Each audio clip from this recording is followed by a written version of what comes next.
glory of yours that has hit the dust.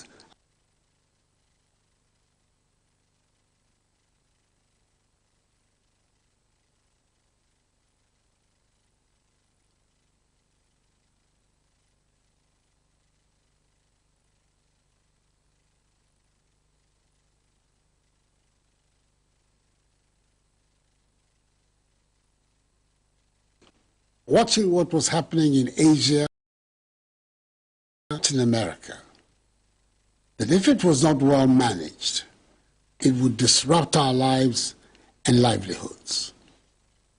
I therefore instructed the finance minister, which was announced in update number 1, to find the CD equivalent of 100 million United States dollars to enable us prepare and mount an appropriate response to the pandemic.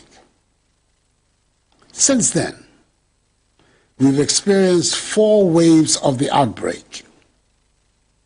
160,932 people have tested positive from the 2.4 million tests conducted, and 1,445 people have sadly died.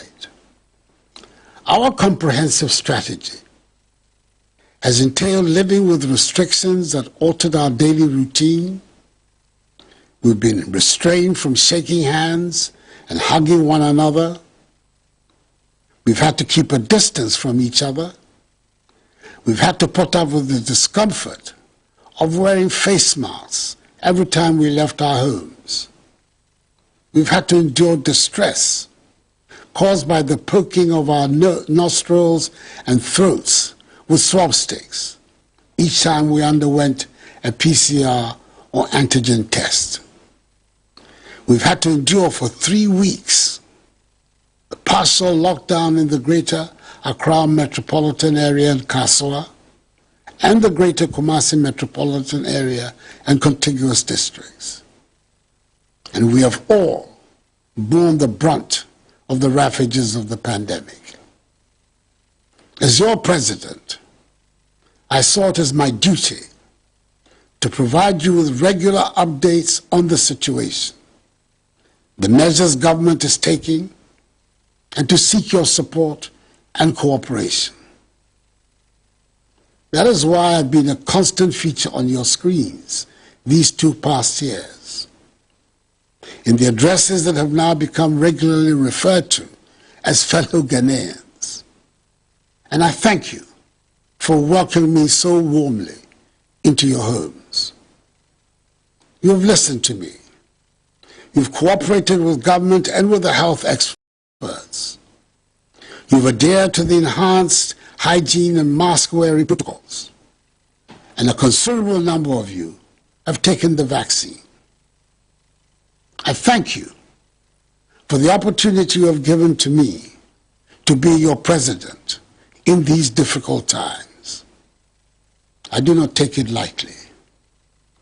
The relative successes we have chalked in winning the fight against COVID-19 have been collective ones, which reinforce my belief that if we are united, there's no obstacle or hurdle too high to surmount in our quest to build a progressive and prosperous Ghana. Fellow Ghanaians, undoubtedly, like in every country in the world, the effects of the pandemic have been devastating for us. In Ghana, we have felt the brunt of COVID-19 with every aspect of national life affected. I did say at the height of the pandemic that we know what to do to bring the economy back to life. But what we do not know is how to bring people back to life. We thus had to take drastic steps to protect lives and livelihoods by suspending for the years 2020 our pursuit of fiscal responsibility, which had made the Ghanaian economy the poster boy of rapid economic growth in the world in 2017, 2018, and 2019. You would recall that in response to the pandemic, I mandated the creation of the Coronavirus Alleviation Program to support households and micro, small, and medium-sized businesses. Its intent was to help minimize job losses and stimulate economic revitalization by mobilizing private and public sector finances to expand industrial output for domestic consumption and exports. To this end, I instituted a 1.1 billion CD health response package, which was used to procure supplies and equipment, and a relief package for health workers, which included tax waivers, allowances, transportation, and COVID insurance. Government also found the money to recruit on a permanent basis 24,585 more health professionals.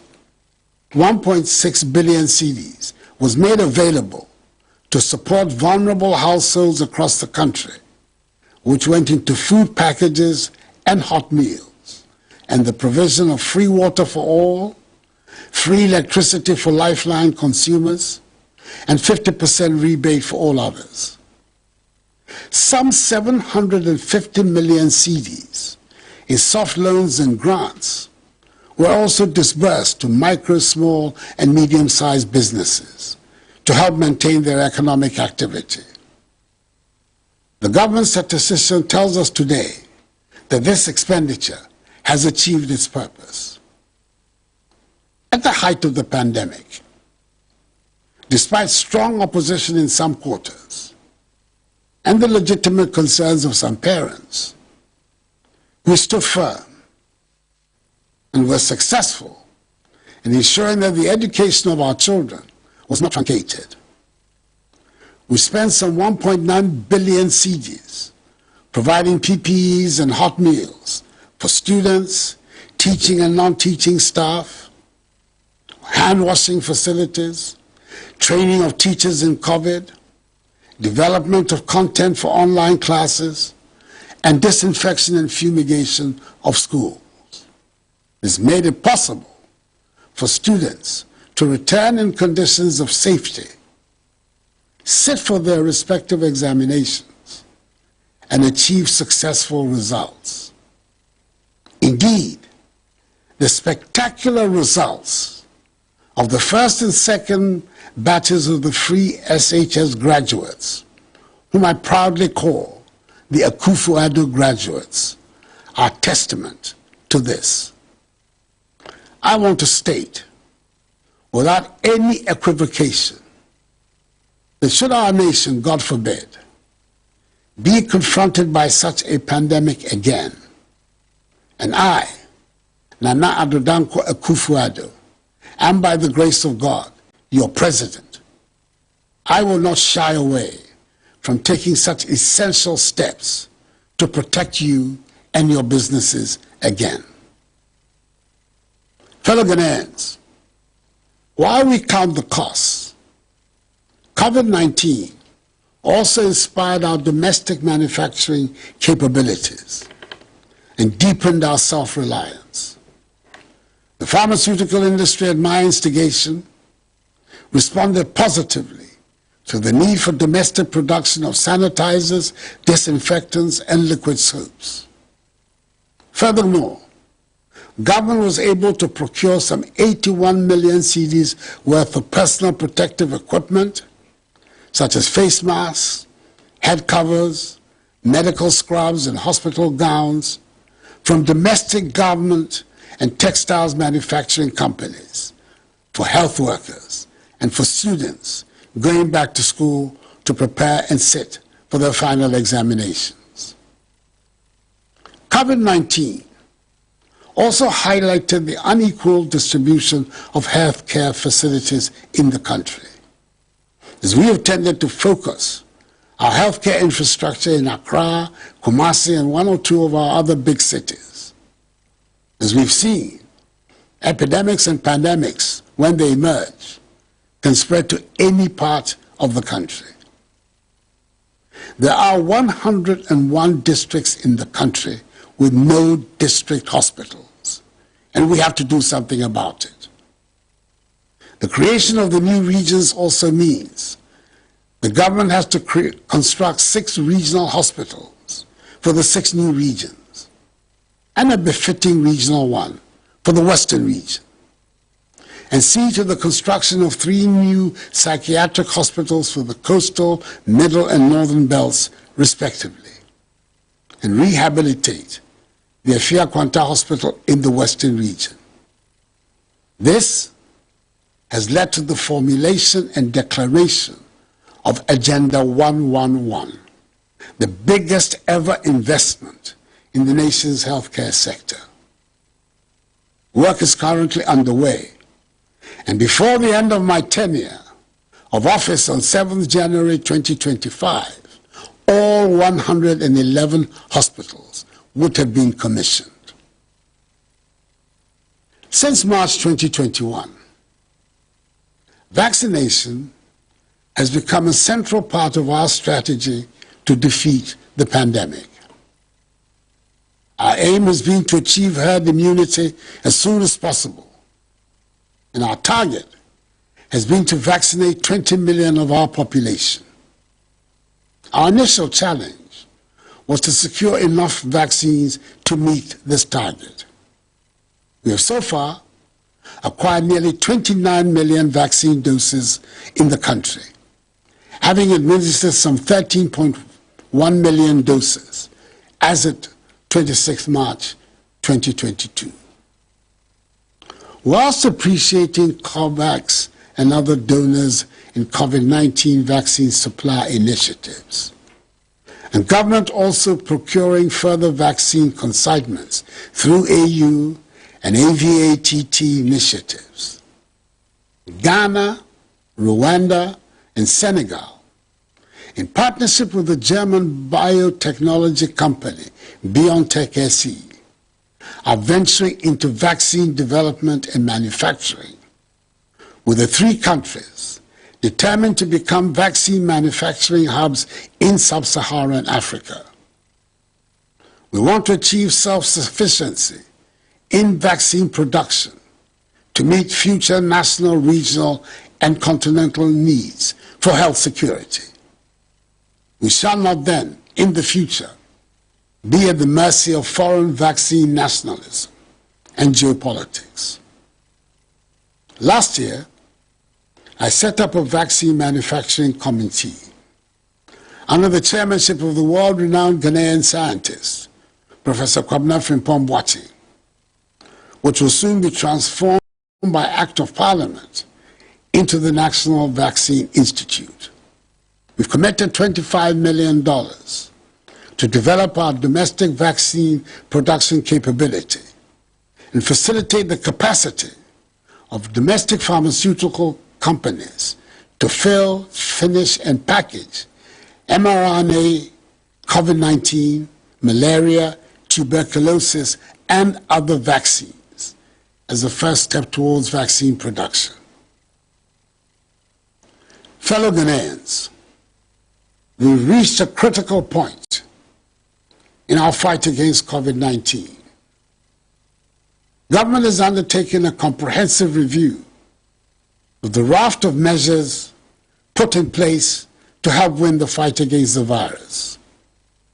This review is premised on the background of rapidly declining infections, the relative success of the vaccination campaign being supervised by the Ghana Health Service, and the increased capacity development in the public and private health sectors over the last 2 years.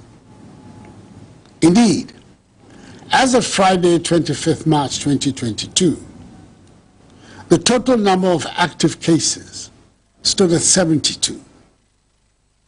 There are no severely or critically ill persons. Our COVID-19 treatment centers are empty, and the 4th wave appears to be over. In addition to these very low reported cases is the considerable improvement in the availability and uptake of vaccines by the population. Whilst we have not achieved our national vaccination coverage target, it is significant to note that reasonable vaccination coverages have been achieved in the hotspots of infections, particularly in the urban areas of Greater Accra and Greater Kumasi. Government is determined to use all means to increase the deployment of vaccination across the country to achieve our target of vaccinating some 20 million Ghanaians by June. To my fellow Ghanaians who have not received the jab, I urge you to take it. To those listening to the propaganda by the conspiracy theorists, and those who are still skeptical about the efficacy of the vaccine, it has been a year since my wife and I got vaccinated. It has not disrupted our physical well-being. Neither has it caused us to be sick. We are, touch wood, hale and hearty, like the other 13.1 million Ghanaians who have been vaccinated. With countries in the ECOWAS community, especially in our neighboring countries, presently like us, recording very low levels of infections, and having significant numbers of our people vaccinated, and on the advice of the National COVID-19 Task Force and the health experts, I've taken the decision to revise the COVID-19 restrictions enacted under EI 64. At this point, I want to express the great gratitude of the nation to the leadership and membership of the Ghana Health Service, to all other health workers, and to members of the National COVID-19 Task Force for the outstanding work they have done in bringing us this far.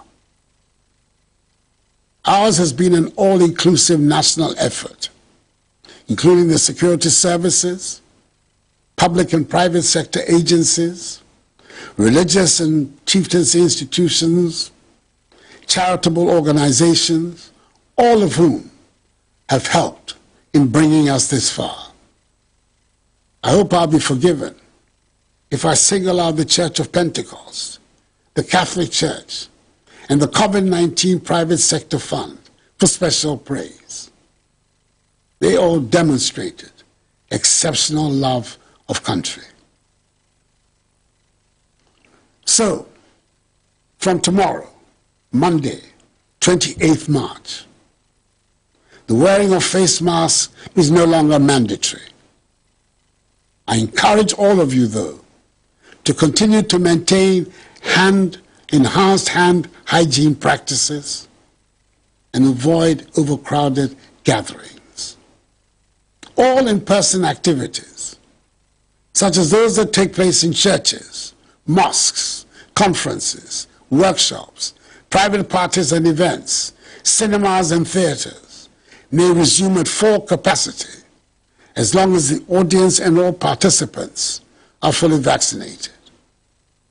Hand washing and hand sanitizing points should be made available at these venues. Outdoor functions at sporting events, entertainment spots, political rallies and funerals may resume at full capacity, again, as long as all persons at those events are fully vaccinated. Government will continue to engage all religious and traditional leaders, agencies and institutions to encourage their congregants, subjects and citizens respectfully, to be vaccinated to help achieve the 20 million target by June 2022. I'll also urge the media to support this campaign in full. Fellow Ghanaians, we had to impose measures to limit the importation of the virus into our country, especially as our first cases of the virus were imported through the Kotoka International Airport, KIA. Currently, the Kotoka International Airport only allows fully vaccinated passengers who are in possession of a 72-hour negative PCR test result prior to embarkation and have a negative antigen test on arrival, entry into the country. Ghanaian citizens and foreign residents in Ghana who are unvaccinated or not fully vaccinated currently are given waivers by the Ghana Health Service to allow them entry into the country through the Kotoka International Airport. They must also have a 72-hour negative PCR test result prior to embarkation, take an antigen test on arrival, and are offered vaccination. From tomorrow, Monday, 28th March, fully vaccinated travelers into Ghana will not take PCR tests from the country of embarkation to allow them entry into the country through the KIA and will not be tested on arrival. Citizens and foreign residents in Ghana who are not fully vaccinated would, however, need to provide a negative PCR test result of not more than 48 hours. They will undergo an antigen test upon arrival at KIA and will be offered vaccination there. Ghana's foreign missions have been instructed to make vaccination a requirement for visa acquisition. It is worth noting that the establishment of the COVID-19 testing infrastructure at the Kotoka International Airport by Frontier Healthcare Services Limited at its own cost has been key to our ability to limit successfully the importation of the virus into Ghana through the airport.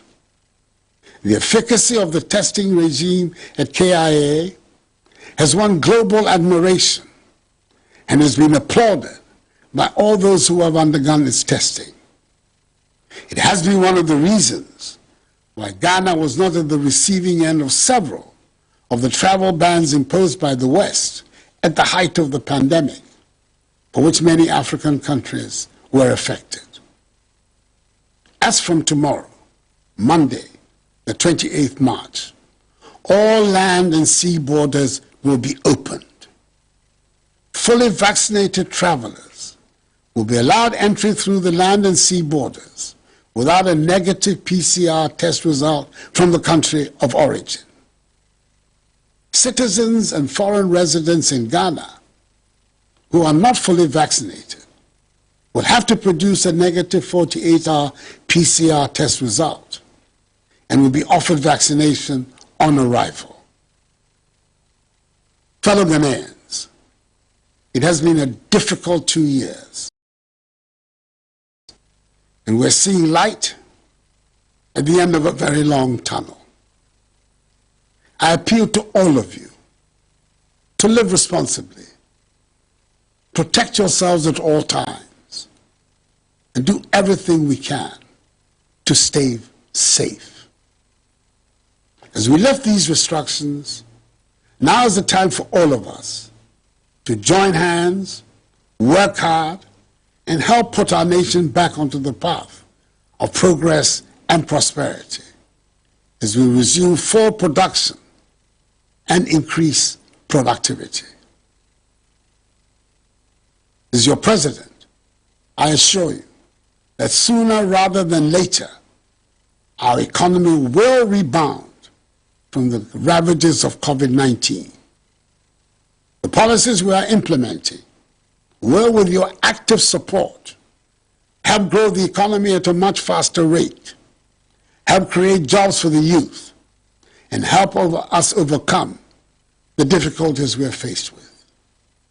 This too shall pass, for the battle is still the Lord's. Enuanom, nyame adaroma, isise a yefa corona yare no, aye adwuma pa. Yare no abrasie. Intimis emre na du. Si ade san hihye no, bebra na wieye. Nanso mesra mo, mo kosom ba mo ho ban na mo di mo huni obia anwo panie no onkononko wo bi enam corona yare anu nti inimsa asetene mu ayeden ama obia munya didie ewo me ene mabamu se enche bibia besiye anyame yumodromo corona gbejia no to etuni wa ila ibashi no wo bese woke corona gbejia no to baba na agbe timi panyefai nye ya nye bunyehe nye ya nye kwe nye no ojogba mufia mo negbu kutofa ani agbu corona hela hiwo lake nibi ibawa mufia mo nyena himoke yeli yemi inyamlalo